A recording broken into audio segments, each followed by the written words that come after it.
Praise Lord. Very good morning. ఉదయకాల సమయంలో దేవుడు మనకే వాగ్దానం ఇవ్వనై ఉన్నారు చూద్దామా. మత్తయి సువార్త 7వ అధ్యాయం 8వ వచనంలో దేవుని యొక్క వాక్యం ఇలాగ సెలవిస్తుంది, అడుగు ప్రతి వాడును పొందును అని. చాలాసార్లు మనం దేవుని చాలా విషయాలు అడుగుతాం. కొన్నిసార్లు అయితే దేవుడితో మనం పోట్లాడేస్తాం. ఏమనంటే, ప్రభా నువ్వు అడగమన్నావు, నేను అడుగుతున్నాను, కానీ ఇంకా నా జీవితంలో ఇది జరగట్లేదని. కానీ ఒక విషయం గురించి మాత్రం మనం అందరం మర్చిపోతాం. అదేంటో తెలుసా? అడుగుడి మీకు ఇవ్వబడును అని చెప్పిన దేవుడే, అడుగు ప్రతివాడు పొందుకొనును అని చెప్పిన దేవుడే, నా చిత్త ప్రకారంగా అడగాలి అని కూడా వాక్యంలో రాసిపెట్టుంది. అందుకే మనము దేవుడికి మనం అడిగేది ఇష్టమా కాదా, ఇది దేవుడి ఆలోచనతో, దేవుడు నా పట్ల ఉన్న ప్రణాళికతో ఇది కరెక్ట్గా సెట్ అవుతుందా లేదా అనేది కూడా మనం తెలుసుకోవాలి.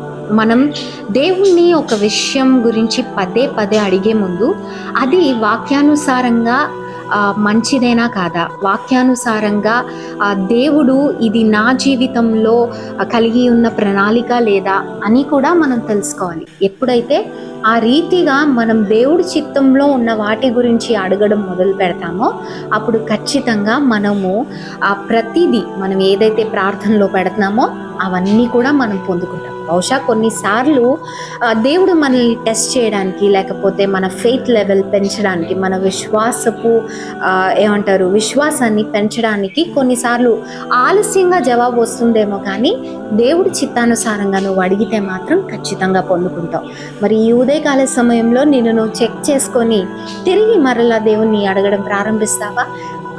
ఒక చిన్న ప్రార్థన చేసుకుందాం. పరిశుద్ధుడా తండ్రి, మీ ఘనమైన నామానికి వందనాలు. అడుగు ప్రతివాడును పొందుననే వాగ్దానాన్ని మా జీవితంలో నెరవేర్చండి. మాకు అడగటం నేర్పించండి అయ్యా. అడిగేది నీ చిత్తమై ఉండేలాగా సహాయం చేయండి. నీ చిత్తం ఏంటో నీ వాక్యం నుంచి మేము తెలుసుకొని ప్రభా, నీ చిత్త ప్రకారమైన ప్రార్థన మేము చేసి జవాబులు పొందుకునే కృప మాకు దయచేయమని, ఈ రోజంతా తోడుగా ఉండమని యేసు నామములో ప్రార్థించి వేడుకొంచున్నాము తండ్రి. ఆమేన్.